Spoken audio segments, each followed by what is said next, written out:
Hey everyone, and welcome back to FoodNourish Deep Dives. This is the video cast from foodnourish.net, where we love to dig into all things health, food, supplements, and wellness. So let's get right into it. Coenzyme Q10, you've seen it everywhere, right?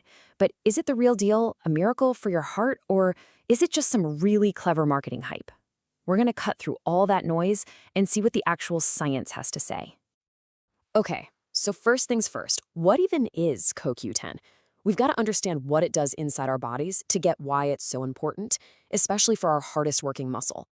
All right, so think of every single cell in your body as a tiny engine. Well, that engine runs on a fuel called ATP. And CoQ10, that's the spark plug. It's the little jolt that makes the whole thing go. Now, here's what's really fascinating.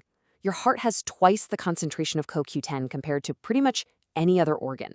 That just tells you how much energy it takes to keep that thing beating, day in and day out. So you might be thinking, if my body already makes it, why would I need to take more? And that is a great question. You see, under certain conditions, like chronic heart failure, the heart is working so hard that it can't keep up its CoQ10 supply. It gets depleted.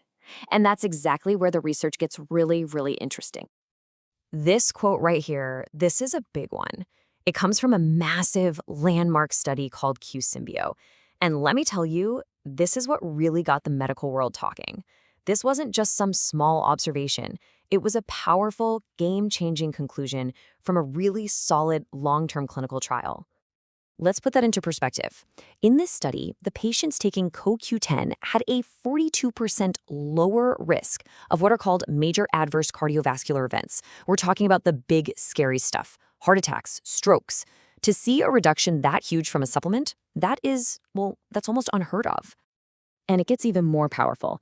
When they zeroed in just on deaths specifically from heart problems, the number was even bigger, a jaw-dropping 44% drop.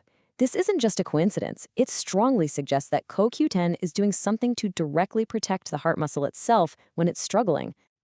Okay, so this number looks the same, but it tells a much bigger story. This 42% drop wasn't just for heart-related events. It was for mortality from all causes. When you see numbers this consistent and this powerful across the board, that's when you know you're looking at something significant. It's the kind of data that makes doctors sit up and pay attention. And this is a really big but, before you run out and grab a bottle, we need a serious dose of reality here. These incredible results are not a universal guarantee.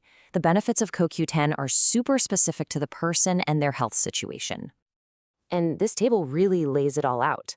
For heart failure, yeah, the evidence is strong. We just saw that. For things like high blood pressure or muscle pain you might get from statin drugs, the evidence is pretty moderate. It's promising. But for just general support in an otherwise healthy person, the evidence is pretty limited. So you see, this is much more of a targeted therapy, not some kind of cure-all. Let's take a closer look at blood pressure. Now, the effect here isn't going to blow you away, but it's still meaningful. A drop of even a few points, like we see here, can make a real difference in your long-term risk for things like stroke.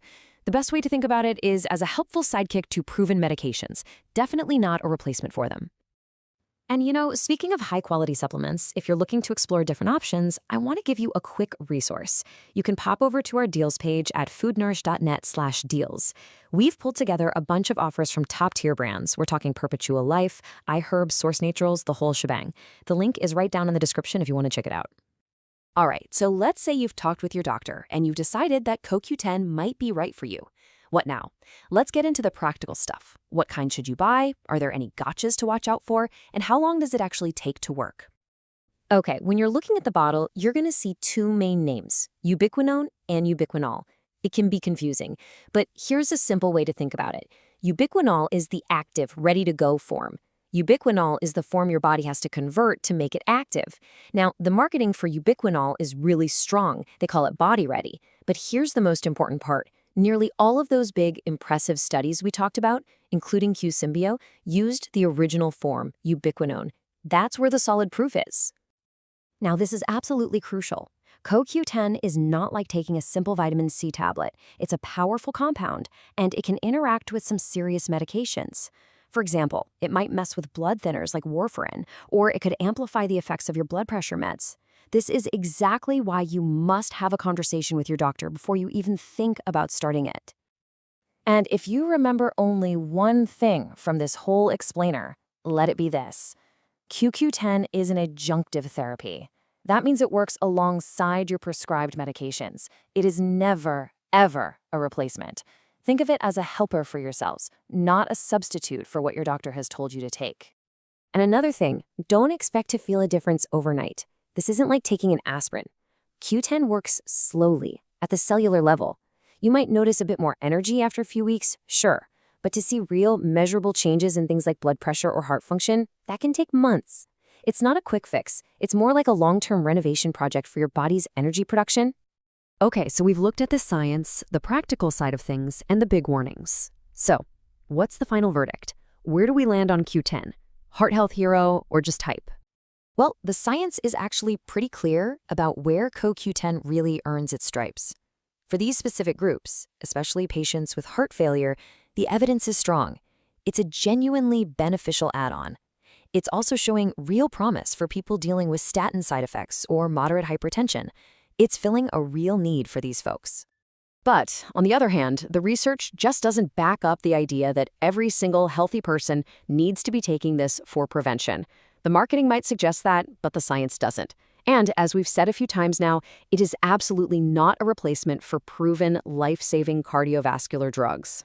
So, we come back to the big question. Is CoQ10 the right choice for your heart health plan? And the answer isn't on the internet or on a supplement label. It's in a conversation with your doctor.